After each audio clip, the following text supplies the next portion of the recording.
You don't just sell a place like Willow Creek Farm. It's not the kind of land you can put a price tag on. It's history, it's family, it's soul. Imagine walking through fields where your great-great-grandfather once stood, planting seeds with his own hands. That's what Willow Creek means to me. Every corner of this farm tells a story. The old wooden barn creaks in the wind, holding memories of harvest seasons long past. The trees lining the driveway have grown taller over decades, their branches stretching toward the sky, as if they're protecting the land beneath them. I never thought I'd be fighting for my home. Not here, anyway. Willow Creek has always been peaceful, a quiet escape from the noise of the world. But peace doesn't last forever, does it? One day, everything changed. Developers came knocking at my door, flashing smiles and offering numbers that sounded unreal. "Sell us your farm," they said. "We'll give you more money than you've ever dreamed of." But money isn't everything. How do you explain that to someone who only sees dollar signs? I tried. I looked them straight in the eye and said, "This isn't about money. This is home." They didn't understand. To them, Willow Creek was just another piece of property waiting to be turned into something shiny and new. A golf course, maybe, or luxury houses with perfect lawns and swimming pools. They didn't care about the history buried in the soil or the love poured into every inch of this place. Then came the Homeowners Association, the HOA. At first, I didn't even know what it was.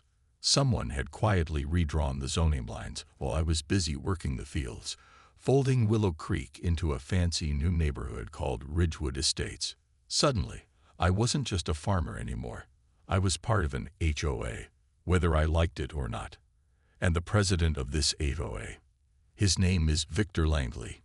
If you saw him walking down the street, you might think he was just another businessman. Tall, sharp suit, expensive watch. But there's something cold behind those eyes, something calculating. Victor made it clear right away that he wasn't happy about having a 200-year-old farm sitting smack in the middle of his picture-perfect development. He wanted me gone. He sent letters, one after another, piling up on my kitchen table like autumn leaves. "Your barn needs repainting," one said. "The fence is unsightly," another claimed. Each letter felt like a tiny jab, designed to wear me down. But I didn't budge. Why should I? This farm has been here longer than anyone else around. It deserves respect. Still, Victor kept pushing. He showed up at my door one afternoon, all charm and false smiles. "Clara," he said, using my name like we were old friends, "let's talk about how we can work together." Work together. I almost laughed. We weren't partners. We were opponents, though I didn't fully realize it yet. I invited him inside, thinking maybe I could reason with him. I showed him pictures of my ancestors standing proudly in front of the farmhouse. I told him stories about the crops we've grown, the animals we've raised, the life we've built here. He listened politely, or at least pretended to. Then he leaned back in his chair and said, "Sentimentality doesn't pay bills, Clara. Your farm is holding back progress. You're surrounded by million-dollar homes now. People expect certain standards." Certain standards. Those words stuck with me long after he left. What did he mean by standards? Did he really think manicured lawns and cookie-cutter houses were more important than history, than family? I couldn't believe it. But deep down, I knew Victor wasn't going to stop until he got what he wanted. And what he wanted was Willow Creek. That's when I realized something. This fight wasn't just about me anymore. It was about standing up for what matters. For heritage. For roots. For the idea that some things are worth preserving, no matter what. Little did I know, this realization would lead to a battle far bigger and far more dangerous than I ever imagined. Victor didn't waste any time. Once he realized I wasn't going to roll over and hand him my farm, the pressure started building. It began with letters. So many letters they started piling up on my kitchen counter like an avalanche. Each one was printed on crisp, official-looking paper with the Ridgewood Estates logo at the top. The first few were polite enough, pointing out minor things that needed fixing. My barn needed repainting. The fence along the south side of the property was deemed unsightly. Even the gravel driveway got flagged as a safety hazard. At first, I tried to ignore them. Who cared if my barn wasn't freshly painted? It had stood there for decades without falling apart. And the fence, sure, it was weathered, but it still did its job. These weren't real problems. They were excuses. But the letters kept coming, each one more urgent than the last. Comply within 30 days or face penalties, they warned. Penalties. That word made my stomach twist. What kind of penalties? Fines? Lawsuits? Something worse. I couldn't afford to fix everything they demanded, not on a farmer's income. Besides, why should I? This was my land, my home. Why should I let some stranger dictate how I live? Still, I knew I couldn't just sit back and do nothing. So I decided to meet with Victor. Maybe if I talked to him face to face, I could make him see reason. The meeting took place in the Ridgewood Clubhouse, a sleek, modern building that looked completely out of place next to my humble farmhouse. Inside, everything was polished wood and shiny surfaces. It smelled faintly of lemon cleaner, like someone had scrubbed every inch of the place until it gleamed. Victor greeted me with a firm handshake and a smile that didn't reach his eyes. He gestured for me to sit across from him at a long conference table. For the next hour, I poured my heart out. I showed him photos of my ancestors standing proudly in front of the same fields where I now worked. I told him stories about the crops we'd grown, the animals we'd raised, the life we'd built here. I explained how Willow Creek wasn't just a piece of property, it was a legacy, a piece of history. Victor listened, or at least pretended to. He nodded occasionally, tapping his pen against the table. When I finished, there was a long pause. Then he leaned back in his chair and said, "Clara, sentimentality doesn't pay bills." His words hit me like a slap. Sentimentality. Is that what he thought this was about? Did he really believe I was clinging to the farm because I was being sentimental? Before I could respond, he continued, "Look around you. Times are changing. You're surrounded by million-dollar homes now. People expect certain standards that your farm doesn't meet. Standards. That word again. To Victor, standards meant manicured lawns and matching mailboxes. To me, standards meant preserving something irreplaceable. I stared at him, trying to find some trace of understanding in his cold eyes. There was none. When the meeting ended, I walked out feeling defeated, but also angry. How dare he dismiss everything I'd said so easily? How dare he act like my home was nothing more than an obstacle to his vision of perfection? As I drove back to Willow Creek, I replayed our conversation in my mind. One thing was clear. Victor wasn't going to stop until he got what he wanted, and what he wanted was my farm. Over the next few weeks, the harassment intensified. Work crews began showing up unannounced, surveying my land without permission. One morning, I woke up to find orange spray paint marking trees along the edge of my property. Trees that had stood for decades, maybe even centuries. When I confronted the workers, they shrugged and said Victor had authorized it all. Authorized it. Who gave him the right to march onto my land like he owned it? Then came the ultimatum. Another letter arrived, this one thicker and heavier than the rest. Inside, I found a formal notice stating that failure to comply with the HOA's community aesthetic requirements could result in foreclosure. Foreclosure. The word sent a chill down my spine. They couldn't take my farm away from me, could they? Not legally, could they? I read through the document carefully, searching for loopholes or mistakes. That's when I found it.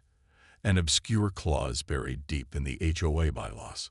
According to this clause, properties that fail to meet aesthetic standards could be seized and sold to cover fines and penalties. My hand shook as I realized what this meant. Victor had planned this all along. Every letter, every inspection, every demand. It was all part of a calculated strategy to force me out.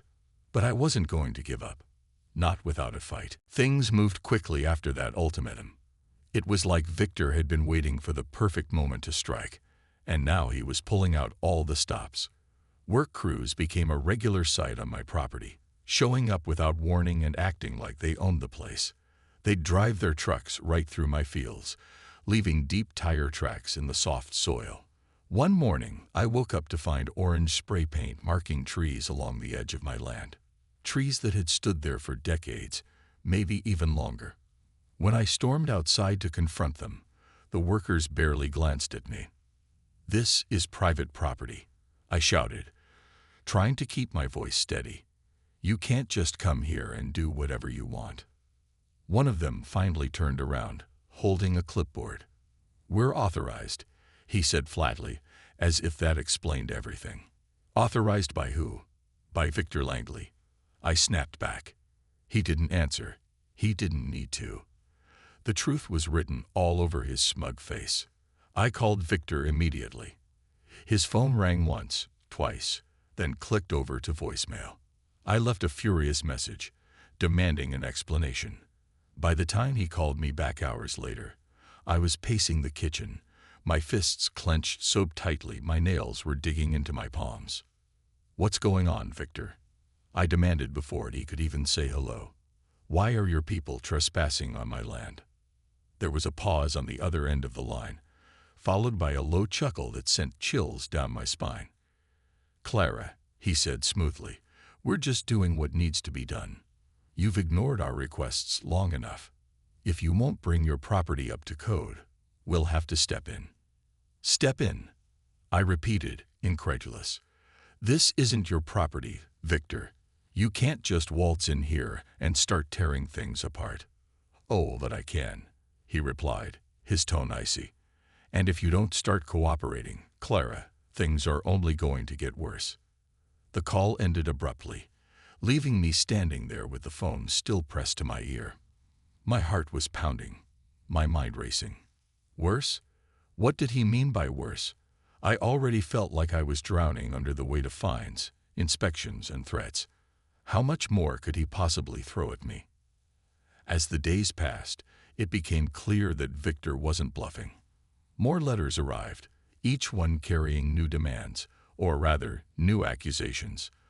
The barn was structurally unsound. The well pump violated some obscure regulation about water quality. Even the windmill, which had been part of Willow Creek since before I was born, was labeled a safety hazard. Each violation came with a fine, and those fines added up fast. Every envelope stamped with the Ridgewood Estates logo felt like a punch to the gut. Neighbors started avoiding me. At first, I thought it was because they were uncomfortable, caught between loyalty to the community and sympathy for me. But then I realized something else was going on. People were scared. Scared of crossing Victor. Scared of ending up in my position. I saw it in their eyes when they hurried past me at the grocery store or pretended not to notice me at the post office. Fear had taken root in Ridgewood Estates, and Victor was the one watering it. Despite everything, I refused to give up. This wasn't just about me anymore. It was about principle, about standing up for what was right. If I gave in now, what would happen to the next person who stood in Victor's way? Would they bulldoze another family's home? Another piece of history? The thought made me sick. One evening, as I sat on the porch watching the sun dip below the horizon, I made a decision. I couldn't fight this battle alone. I needed help. I grabbed my laptop and started researching HOA laws, zoning regulations, anything that might give me leverage against Victor. I reached out to local lawyers, journalists, even environmental groups. Someone had to care about preserving a 200-year-old farm, right? But as the night wore on, doubt crept in. What if no one listened? What if Victor was untouchable? He seemed to have all the power, the money, the connections, the authority. And I was just one person, sitting on a piece of land that everyone else wanted to erase. Then, late that night, headlights appeared at the end of my driveway. A black SUV rolled slowly toward the house, kicking up dust as it approached. My stomach tightened. Who would be coming here this late? As the vehicle came to a stop, the driver's side door opened, and Victor stepped out. He looked different tonight. Angrier, more unhinged. In his hand, he held something dark and heavy. My breath caught in my throat. Whatever was about to happen, I knew one thing for sure.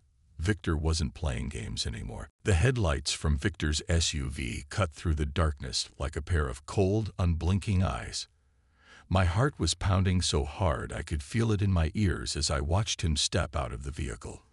He didn't bother to close the door behind him. Instead, he stood there for a moment, silhouetted against the glow of his headlights, holding something heavy in his hand. It took me a second to realize what it was: a gun. My legs felt frozen, but somehow I managed to push myself off the porch chair and take a step back toward the house. "What are you doing here, Victor?" I called out, trying to keep my voice steady despite the fear clawing at my chest. He didn't answer right away. Instead, he started walking slowly toward me, his boots crunching on the gravel driveway. The closer he got, the more the weight of the situation pressed down on me. This wasn't just intimidation anymore. This was something far darker, far more dangerous. "You won't listen to reason," he finally said, his tone eerily calm, almost conversational. But there was no mistaking the menace behind his words. "I've tried everything, Clara. Letters, warnings, fines. You leave me no choice." "No choice," I repeated, my voice shaking now. "You think threatening me is going to make me give up my home?" "It's not a threat," he said sharply, stopping a few feet away from the base of the porch. He lifted the gun slightly, letting the moonlight catch its metallic surface. "It's a promise. Sign the papers tonight, or this ends differently." Every instinct in my body screamed at me to run, to get inside, lock the doors, call for help. But I couldn't move. Fear had rooted me to the spot, even as anger bubbled up inside me. How dare he come onto my land like this? How dare he try to take everything I loved with violence and threats? "You're insane," I spat, gripping the railing behind me for support. "You can't just shoot someone over a piece of land." "Watch me," he shot back, his voice rising. For the first time, I saw cracks in his polished exterior, his face twisted with frustration, his hands trembling slightly as he tightened his grip on the weapon. "Do you think I care about your little farm? Your precious history? This isn't about sentimentality. It's business. And if you won't cooperate, then you're in the way." His words hit me like a slap. Business. That's all this was to him. A deal, a transaction, another notch in his belt of success. To me, Willow Creek was life itself. It was family, legacy, identity. And here he was, treating it like nothing more than an obstacle to be removed. For a moment, we just stared at each other, locked in a silent battle of wills. Then, without warning, Victor raised the gun and fired. The sound shattered the quiet night, echoing across the fields like a thunderclap. I stumbled backward, tripping over the edge of the porch steps and landing hard on the ground. Pain shot through my arm where the bullet grazed me, hot and searing. Blood began to bloom on my sleeve, but adrenaline kept me moving. Scrambling to my feet, I bolted for the house, slamming the door shut behind me and twisting the deadbolt with shaking hands. Inside, I pressed my back against the door, trying to catch my breath. My mind raced. What should I do? Call 911. Hide? Fight back?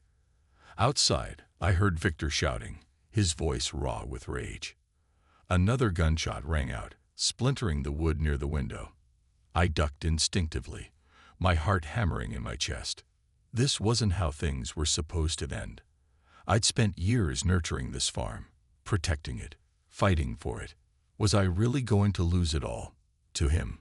No, I couldn't let that happen. Not like this. Summoning every ounce of courage I had left, I grabbed the phone and dialed emergency services. As I whispered my address to the operator, I peeked out the window to see Victor pacing outside, muttering under his breath. The sirens were still far away, but I knew they were coming. Help was on the way. Victor must have realized it too.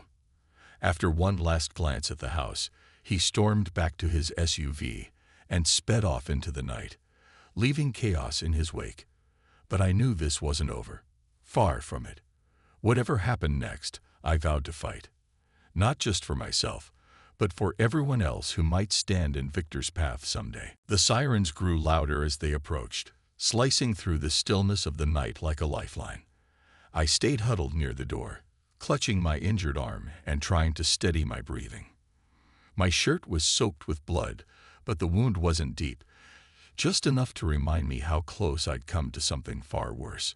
Every creak of the old farmhouse made me flinch, imagining Victor bursting back in, his anger boiling over into something even more dangerous. When the first police car pulled up, its flashing red and blue lights bathed the yard in an eerie glow. 2 officers stepped out, their hands resting on their holsters as they scanned the area. I opened the door cautiously, holding up my hands to show I wasn't a threat. "Thank God you're here," I said, my voice trembling. He shot at me." The officers exchanged a glance before one of them asked, "Who shot at you? Can you tell us what happened?" I recounted everything. The ultimatums, the trespassing crews, the letters, and finally, Victor showing up with a gun. They listened intently, jotting down notes as I spoke. When I mentioned Victor's name, their expressions shifted slightly, like they weren't entirely surprised. "Victor Langley," one of them asked, raising an eyebrow. "This isn't the first complaint we've had about him." That revelation hit me like a punch to the gut. Complaints. There were others. Why hadn't anyone stopped him sooner? Before I could ask, the second officer interrupted gently. "We'll need to take your statement officially. But first, let's get that arm looked at. Paramedics are on the way." As the paramedics bandaged my wound, the scene outside began to transform. More police cars arrived, along with news vans drawn by reports of gunfire in Ridgewood Estates. Neighbors who had avoided me for weeks now peeked out from behind curtains, curious and cautious. Some even ventured outside, whispering among themselves as they watched the commotion unfold. Word spread quickly. By morning, Willow Creek Farm was all over the local news. And not just locally. National outlets picked up the story, turning my quiet corner of the world into a symbol of resistance against unchecked power. Reporters swarmed the property, asking questions about Victor, the HOA, and the fight to save my farm. At first, I hesitated to speak publicly. This wasn't about attention, it was about survival. But then I realized, if people knew what was happening here, maybe they'd understand why places like Willow Creek mattered.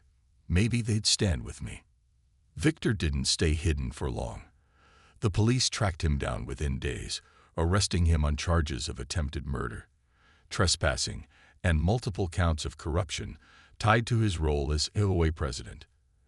Evidence poured in from unexpected sources, neighbors who'd been too afraid to speak out before, former HOA board members who revealed shady deals and forged documents, even whistleblowers from the development company backing Ridgewood Estates. It turned out Victor wasn't just a bully. He was a criminal using fear and manipulation to line his pockets. But the fallout didn't stop there. As the investigation unfolded, cracks began to form in the shiny facade of Ridgewood Estates itself. Residents started questioning the rules that had seemed so reasonable when they moved in. Why were certain properties targeted while others got a free pass? Where did all those fines and fees go? Slowly, the illusion of perfection crumbled, exposing the greed and hypocrisy beneath. For me, the aftermath was a blur of interviews, court appearances, and sleepless nights. Physically, I was healing. The graze on my arm would leave a scar, but nothing permanent. Emotionally, though, the wounds ran deeper. Trust felt like a fragile thing now, easily broken and hard to rebuild. Still, I found strength in the support pouring in from strangers across the country. Letters, emails, even donations poured in to help cover legal costs and repairs to the farm. People rallied around Willow Creek, determined to protect it from disappearing forever. One day, as I walked through the fields under a bright blue sky, I noticed something new. Signs posted along the edge of the property.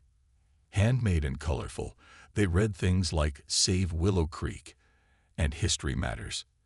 Neighbors I barely knew stopped by to offer help or simply say thank you for standing up, for refusing to back down. For the first time in months, I felt hope stirring again. Victor thought he could scare me into submission. Instead, he ignited a fire, not just in me, but in everyone who believed that some things are worth fighting for. And no matter what came next, I knew one thing for sure: Willow Creek would survive. Not because it was perfect, but because it was real. The trial against Victor Langley became a spectacle, drawing attention from far beyond our small town. Reporters filled the courtroom every day, cameras flashing as Victor walked in wearing an expensive suit, his face pale but still carrying that air of arrogance. To him, this was just another obstacle to overcome, a hiccup in his grand plan. But this time, he underestimated the power of people coming together. The prosecution laid out their case with precision, presenting evidence that painted Victor as more than just a ruthless HOA president. They showed how he'd manipulated zoning laws, forged documents, and pressured neighbors into compliance through threats and intimidation. Former members of the Ridgewood Estates Board testified about secret meetings where Victor bullied them into approving illegal actions. One woman broke down on the stand, describing how she feared losing her home if she didn't comply with his demands. Her testimony brought gasps from the gallery, and I saw tears streaming down the faces of some spectators.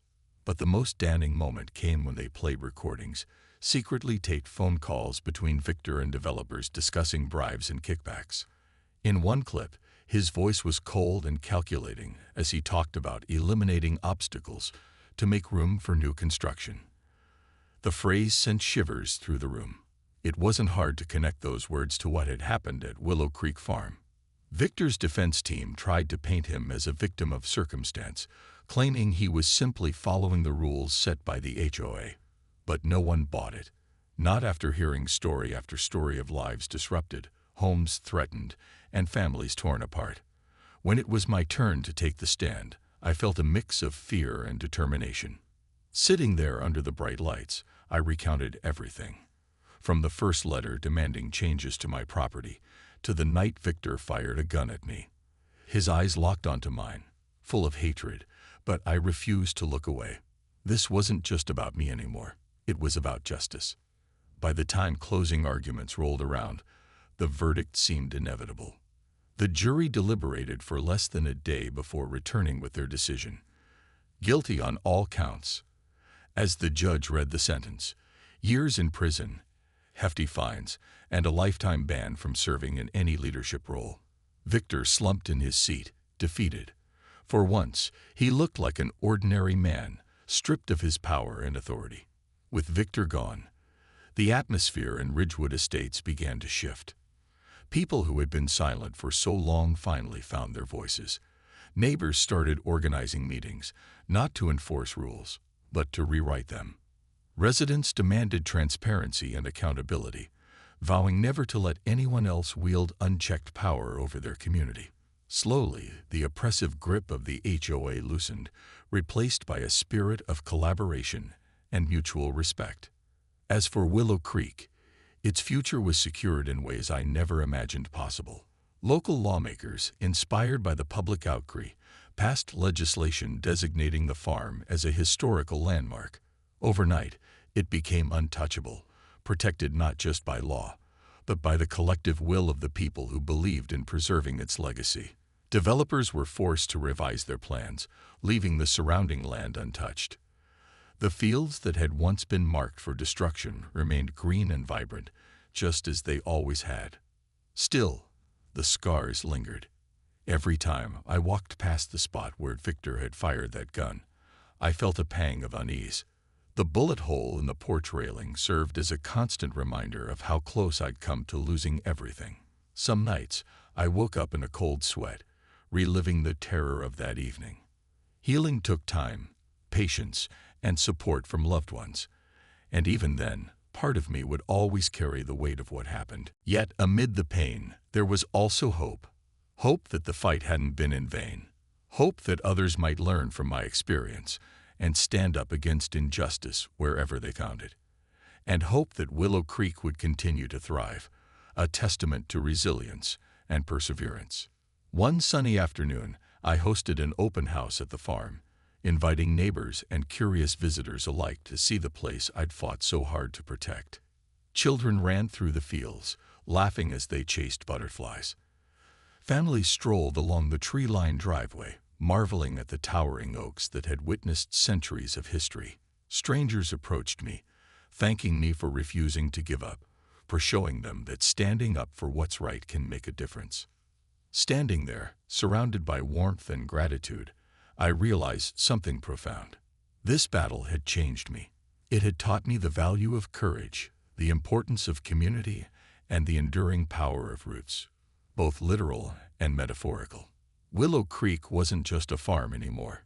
It was a symbol of hope, a beacon for anyone fighting to preserve what truly matters. And I knew, deep in my heart, that no matter what challenges lay ahead, I would face them head-on. Because some battles are worth fighting, and some victories last forever. Months passed, and life at Willow Creek Farm began to settle into a new rhythm. The scars of the past were still there, both visible and invisible, but they no longer defined me. Every sunrise brought a renewed sense of purpose, a quiet determination to keep moving forward. The bullet hole in the porch railing remained as a reminder, not just of what I'd survived, but of how far we'd come since that terrifying night. The transformation of Ridgewood Estates continued as well. What had once been a neighborhood ruled by fear was now a community united by shared values. Neighbors who had kept their distance during Victor's reign of control became friends, working together to create something better. Committees formed to address concerns fairly, ensuring that everyone's voice mattered, not just the loudest or wealthiest. It wasn't perfect, but it was progress. And for the first time in years, people genuinely cared about where they lived. Willow Creek itself became more than just my home. It became a gathering place. Families visited on weekends to explore the fields and orchards. School groups came for tours, learning about sustainable farming practices and the history of the land. Visitors often lingered near the old windmill, marveling at its weathered blades spinning lazily in the breeze. "How do you keep it going?" one child asked during a tour. I smiled and crouched down to meet her eye level. "It's simple," I said. "You take care of it, and it takes care of you." That philosophy seemed to resonate with everyone who stepped foot on the property. People began volunteering their time to help maintain the farm, planting crops, repairing fences, even painting the barn, a task I'd stubbornly resisted until now. Their efforts weren't just about preserving the land. They were about honoring its legacy. Together, we created something beautiful, a testament to resilience and unity. Of course, healing wasn't easy. Some nights, I still woke up replaying the sound of gunfire in my mind. Other times, I found myself staring at the horizon, wondering if I'd ever fully trust again. But those moments of doubt were balanced by small victories. A neighbor stopping by with fresh-baked cookies, a letter of thanks from someone inspired by my story, or simply the sight of children playing freely in the fields. Those little things reminded me why I'd fought so hard, and why it had been worth it. One crisp autumn morning, I stood on the porch watching leaves swirl in the wind when a car pulled into the driveway. Out stepped Mark, a former HOA board member who had testified against Victor during the trial. He looked nervous, clutching a folder tightly in his hands. "Clara," he began hesitantly, "I hope it's okay that I stopped by." "Of course," I replied, gesturing for him to sit on the porch steps. "What's on your mind?" He opened the folder and pulled out a stack of papers. "We've been working on a project, a proposal to turn parts of Ridgewood Estates into protected green spaces. We want Willow Creek to be at the center of it." His words caught me off guard. For years, I'd seen developers and HOAs as enemies, bent on destroying everything I loved.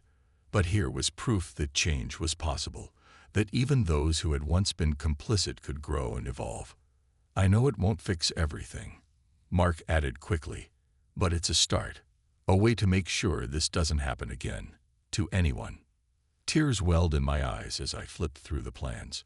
Trails winding through restored prairies, community gardens replacing empty lots, and conservation easements safeguarding the land for future generations. It was breathtaking, not just because of what it promised, but because it represented hope. Hope that people could learn from mistakes, that communities could heal, and that nature could thrive alongside development. By winter, the project was underway. Volunteers planted native trees along the edges of the property, creating natural barriers between Willow Creek and the surrounding homes. Signs went up marking trails and educating visitors about the importance of preserving open spaces.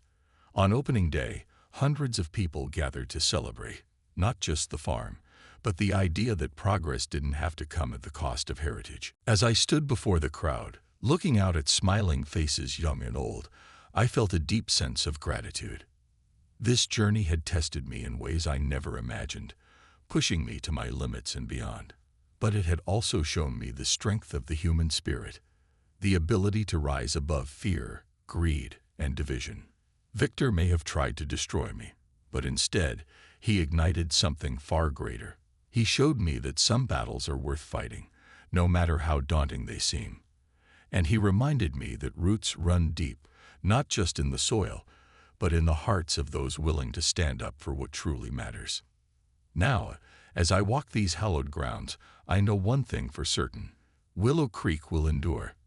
Not because it's flawless, but because it's real. Because it's home.